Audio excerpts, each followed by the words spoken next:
Olá meninas, sejam bem-vindos novamente ao meu canal.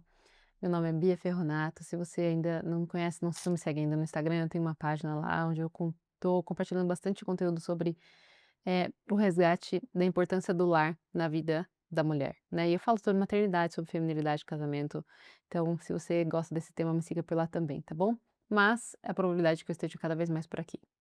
Eu tô gravando com a parte da frente do meu celular, então eu tô me vendo aqui, né, então, às vezes eu fico me olhando e eu não olho pra câmera, mas tentando focar nisso, vamos focar no assunto, porque eu não consigo ficar olhando pra cá, eu preciso me ver falando.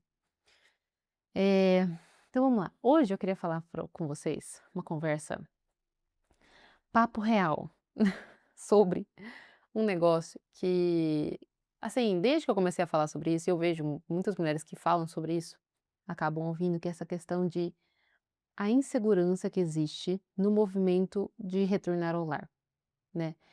E aí, assim, o número de perfis .adv, né, você sabe aquelas pessoas que são advogadas, têm perfil no Instagram .adv, não sei o quê, .adv, né, então advogadas que vêm com histórias tenebrosas, assombrando, né, as meninas que falam sobre retorno do lar, porque isso é completamente seguro, você ser responsável de estar propagando isso, porque uma mulher não pode depender de homem, pi-pi-pá-pá-pá.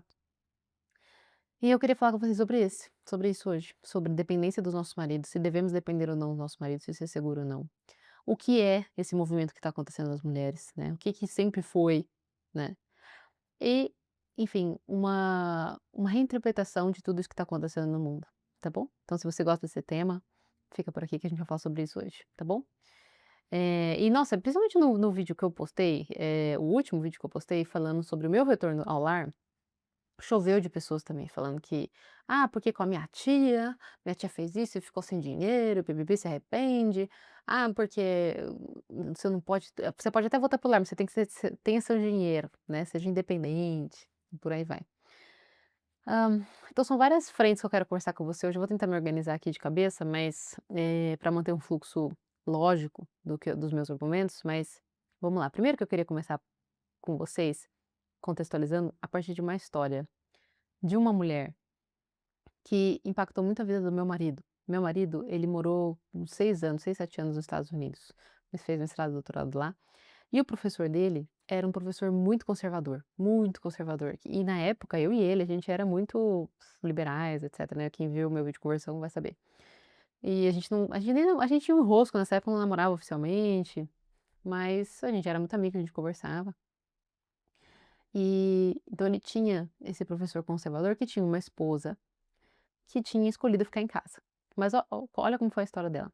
Ela era uma mulher formada em piano, né, meu marido é músico, né, ela era uma mulher formada em piano, mestrado parece, ou tinha iniciado mestrado, uma baita de uma formação, excelente pianista, excelente pianista. E antes mesmo de se casar, ou no período de noivado, assim, ela chegou pro marido dela, que é o professor do marido, né, falando: "Olha, quando nós tivermos nossos filhos, eu quero ficar em casa, eu não vou trabalhar. Eu vou criar nossos filhos, eu vou educar eles em casa", então ela fez educação domiciliar, né, lá nos Estados Unidos, "e eu vou ficar em casa, eu não vou trabalhar fora".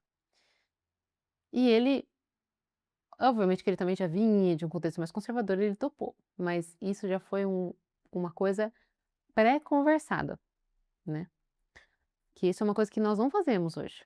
Se a gente chegar hoje primeiro que isso é uma coisa que a gente começa a sentir mais pra frente, né, porque era uma coisa que as mulheres queriam antes, a gente finge que a gente não quer, aí quando chega a maternidade a gente fala: "Opa, espera aí, eu quero sim".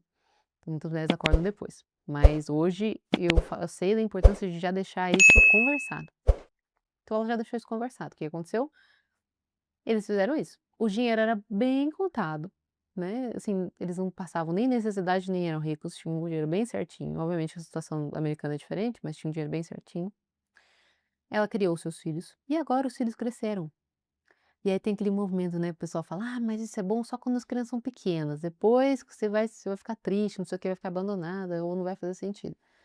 E então as crianças cresceram. E aí quando as crianças cresceram, uma começou a entrar na faculdade, outra já se formou, outra já casou, teve seu filho, ela começou a voltar a atuar na área dela. Ela começou a voltar a dar aula de piano, acho que já foi fazendo isso quando as crianças já estavam mais velhas, já não demandavam tanto, assim, na casa, né, já tinha um fluxo mais livre, assim, com os filhos. Hoje se fazendo projetos cada vez maiores nas universidades, se enturmando de novo ali na área. É fácil? Não é fácil, mas está retornando ali para sua vida profissional. Ainda mantém sua casa, ainda está agora atendendo os netos, né, que estão chegando e tudo mais, mas voltou a ter sua vida profissional, né. Então, o primeiro ponto que eu quero falar é que a maioria das vezes que a gente faz a decisão de voltar ao lar é por um período da nossa vida. Então a gente tem hoje, né, eu tô com meu chá aqui, como sempre. A gente tem um período que a gente se forma, a maioria de nós somos formadas em alguma área. Então a gente não tá mais numa situação que a gente é uma pobre coitada que vai casar, né, que não fez nada, não estudou nada. Então, a maioria de nós somos mulheres formadas, né, e que se forma em alguma área, que trabalha alguma coisa. Depois que e aí a gente passa uns 10 anos ali trabalhando na nossa área. Aí a gente quer fazer uma pausa. Nessa pausa aí vai depender de quantos filhos você tem, quanto tempo você quer ficar em casa, e papá. Mas você vai diminuir o seu ritmo nesse período de filhos. Vai ou parar completamente, ou diminuir o ritmo, né? Como algumas mulheres conseguem fazer pelo formato de trabalho, e aí você diminui esse ritmo, né? E aí depois você vai aos poucos retornando esse ritmo, né, vendo se faz sentido para você e tudo mais. Então o primeiro ponto é, o que é esse negócio de depender 100% que a gente fala? Que as mulheres tanto julgam, você não pode depender 100%. Não existe uma dependência 100%. Não existe. Nós não somos mulheres que dependemos da vida dos nossos maridos para viver, né. O que acontece é que o significado de casamento simplesmente se evaporou no mundo. As pessoas estão achando que casamento são 2 pessoas que se dão bem, que viram companheiros, né, e vão viver a vida juntos. Mas o casamento, ele é em si, na definição, a união de uma só carne, né, tipo assim, na definição religiosa, a gente se torna uma só carne. Né, por que que a gente casa se não tiver uma relação de interdependência ali? Então, na situação da professora, da mulher que eu estava comentando, ela não era 100% dependente dele. Eles tinham desenhado um modelo para a família deles funcionarem daquela maneira. Então quando você as pessoas só enxergam hoje as coisas por lentes financeiras, né, por lentes financeiras. "Ah, mas ela dependia 100% do salário dele". Naquele período, sim, mas ele também dependia dela para outras coisas, para a educação dos filhos, para a manutenção do lar e para todas as N coisas que ela fazia na sua gestão. Existia uma dependência, né. Então a primeira coisa que eu queria deixar claro é que esse negócio de 100% de dependência não existe. Você consegue imaginar uma pessoa que é 100% independente e uma pessoa que não funciona bem, assim, é uma pessoa que é uma criança, né, uma mulher que é uma criança, porque a únicas pessoas são sempre independentes em alguma coisa são bebês. A mulher tem completamente independência na sua essência, né, de ir e vir e tudo mais. Obviamente, existem situações psicológicas diferentes, mas de uma maneira geral a gente não se torna 100% dependente dos nossos maridos quando nós tomamos a decisão em casamento, em casal, de reorganizar a nossa dinâmica familiar. Então começa por aí, né. "Ah, mas Bia, e se esse casamento, termina, divorcia?" Aí que começa, né, a bomba de coisas. "Não, mas é um risco, porque você jogou 10 anos fora da sua vida, e agora você divorciou e se ferrou, vai ficar sem dinheiro, não sei o quê". Então aqui que é um negócio difícil da gente discutir, porque a primeira coisa que a gente tem que pensar é que, voltando no tema de dependência, o que vocês acham que tem mais chances de divórcio? Um casal onde os 2 são completamente independentes e vivem suas vidas e só se unem, né, aquela moda que tem cada um mora na sua casa, tem até isso hoje, né, cada um mora na sua casa, a gente só curte, só vai em restaurante, só viaja. Esse é o casal um. E o casal 2 são casais que são dependentes entre si, que realmente um precisa do outro em aspectos diferentes, um complementa o outro. Qual você acha que tem mais chance de separar? Segundo ponto, há 70% dos divórcios hoje são iniciados pelas mulheres. "Ah, mas isso é ótimo, porque as mulheres saem de relacionamentos felizes". Sim, saem de relacionamentos felizes, mas então a gente não pode falar que as mulheres que escolhem ficar em casa têm maior risco de se divorciarem. Você entende a diferença? O negócio é o seguinte, enquanto as pessoas não conseguirem provar que as mulheres que tomam a decisão de ficar no lar aumentam a chance de divórcio, né, das suas famílias, ou seja, é uma coisa ruim para o relacionamento futuro, não tem como, esse argumento não cabe. Porque o que que acontece? É a mesma coisa dos médicos viciados em coisas ruins. Então, assim, é a mesma coisa que chegar pra pessoa e falar assim: "Não tenha parto normal, porque é parto normal, porque minha tia teve parto normal e neném aconteceu isso, blá-blá-blá", insira, né, insira aqui texto, coisa de terror que aconteceu com parto normal. Obviamente que existe a probabilidade de sim, você divorciar e sim, você ter um momento difícil de reajuste com seus filhos e tudo mais, obviamente. Mas ele não é relacionado com a ele não é uma relação de causa e consequência com a sua decisão de ficar no lar. E ao meu ver, aí eu não consigo dizer, mas ao meu ver, pelo que eu conheço do mundo, pelo que eu vejo, as mulheres que tomam essa decisão, elas acabam gerando essa relação de dependência, mais benéfica ao casamento.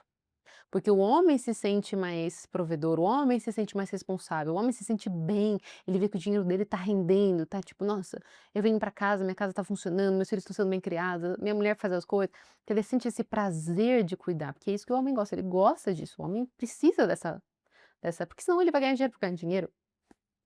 Se ele não vê o dinheiro dele florescendo, se você não transforma o dinheiro que ele traz em, né, isso que eu falo no vídeo de feminilidade, nós temos a capacidade de transformar, quando o homem vê isso dá uma energia muito boa, então isso une muito o casal.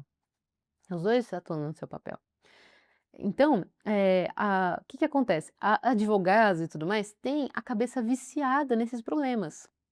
Elas têm a cabeça viciada, então eles não têm a cabeça lógica, eles têm a cabeça viciada no problema que vai acontecer caso você venha divorciar, né, caso seu marido te largue aí no meio do caminho, que é uma coisa que pode acontecer, e é realmente ruim. Mas você não pode vir e falar assim: "Não faça isso, porque caso não sei", é a mesma coisa, não em relação de mesma probabilidade, porque a gente não tem esse dado, mas é a mesma coisa que você falar: "Não entre no avião, porque se cair você morre". Você entende o que eu tô querendo dizer? Não entra no avião, porque se cair, ninguém sai vivo, você não pode viajar. É a mesma coisa, que uma pessoa que só vê acidente vê isso. É a mesma coisa chegar assim: "Não vá para o hospital, porque se errarem o medicamento, você morre". E aí?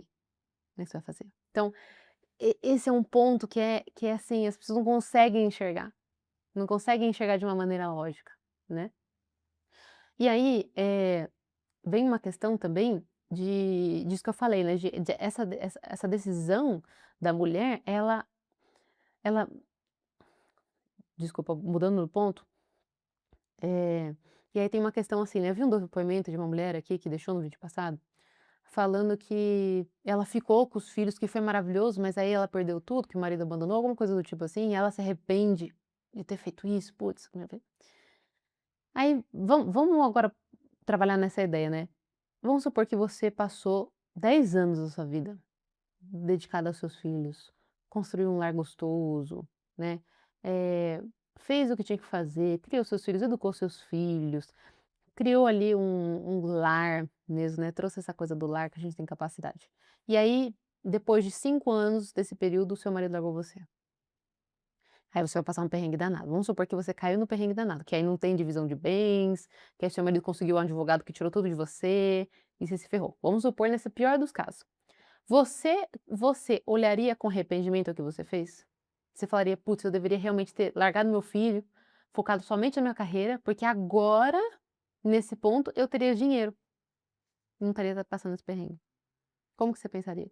Pensa comigo, você entende? Não é muito melhor você viver esse período, né, viver bem, e aí caso aconteça que você não sabe, é uma probabilidade X aleatória de muitos fatores de com quem você casou, quem é seu marido, nã-nã-nã, eh, vem acontecer, você olha pra trás e fala: "Eu fiz o que tinha que ser feito, agora daqui pra frente eu vou corrigir minha vida".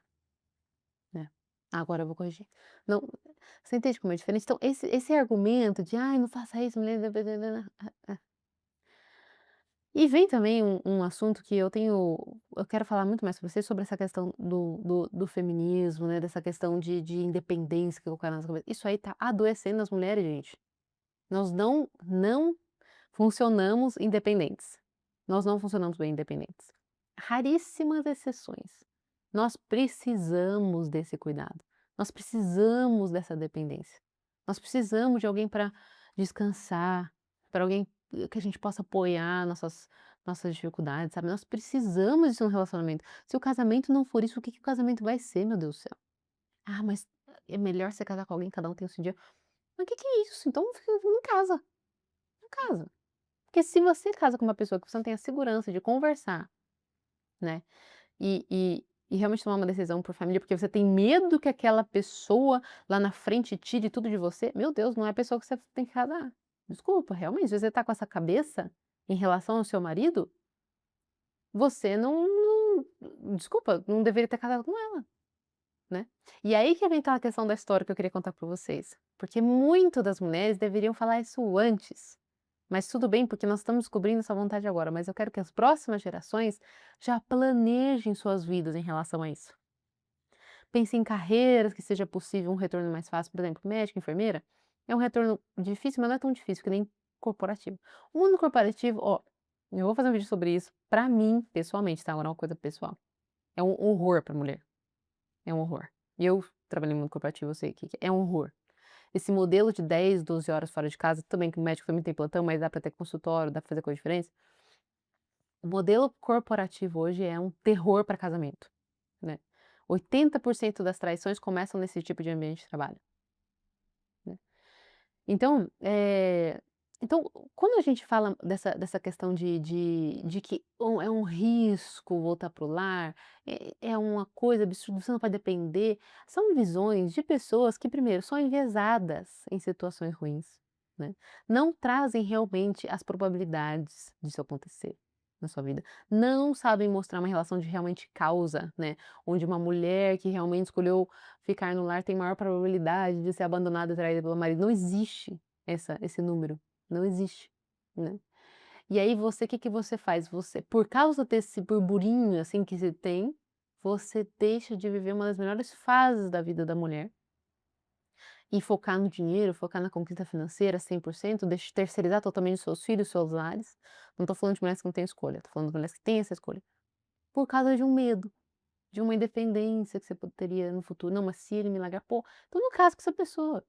Se você consegue ver esse cenário como uma possível probabilidade, não casa. Obviamente que acontece mesmo quando a gente não vê, não tô falando que não acontece, mas você entende, a vida não pode ser vivida assim. A vida não pode ser vivida assim, gente, senão a gente não faz nada, senão é melhor a gente nem ter filho, porque existe uma probabilidade de seu filho morrer na sua barriga. Eu já perdi 2 bebês, então é melhor não engravidar, porque vai que vai morrer. Então vai que o neném nasce com problema. Não vou sair na rua, porque eu posso estar chovendo, eu vou bater o carro. Você entende? Tem como viver assim? Mas por essa cultura sensacionalista que a gente tem, esse negócio de ficar no lar é um risco pra mulher, que é, né. Então, de novo, voltando, não existe mulher 100% dependente hoje. Na verdade nunca existiu, mas não existe mulher 100% dependente a nada, né.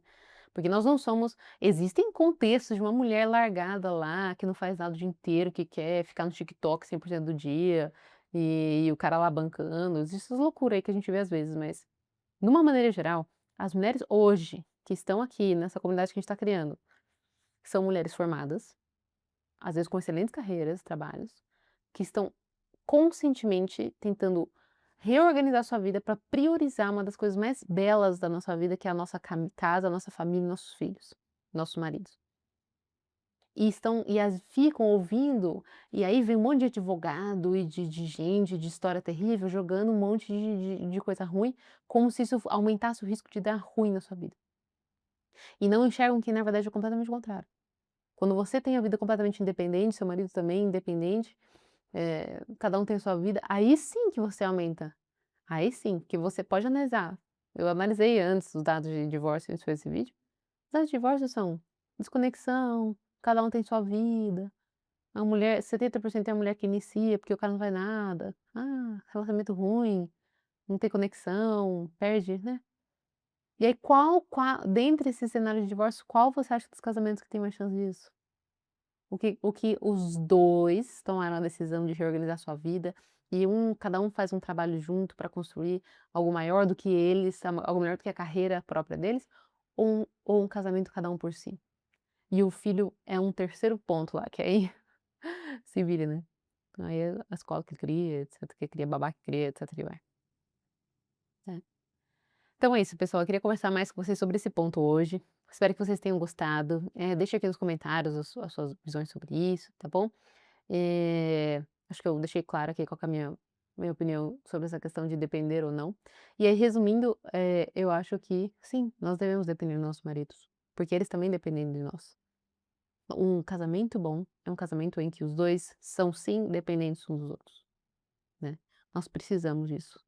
Não, independência não gera vínculo, não gera, né.